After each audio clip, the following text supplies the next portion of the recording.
Guys, breakfast tayo. Suman galing Pinas. Pinadala ng aking friend. Dami yan. Kain po tayo with matching coffee.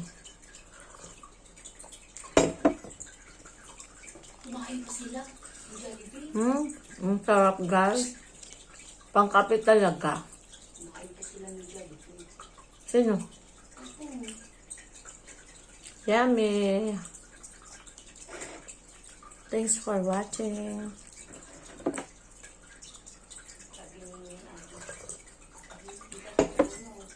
Ito ang sa Quezon. Ganyan ang paggagawa ng suman sa Quezon. Nangunguha pa sila sa taas ng niyog talagaw. Para lang ibalot sa suman. Ano yan, ina? Yung dahon. Sarap. Dahon ng Bukod yan, di ba? Niyog. Salamat guys sa support. Thank you very much. Bye-bye.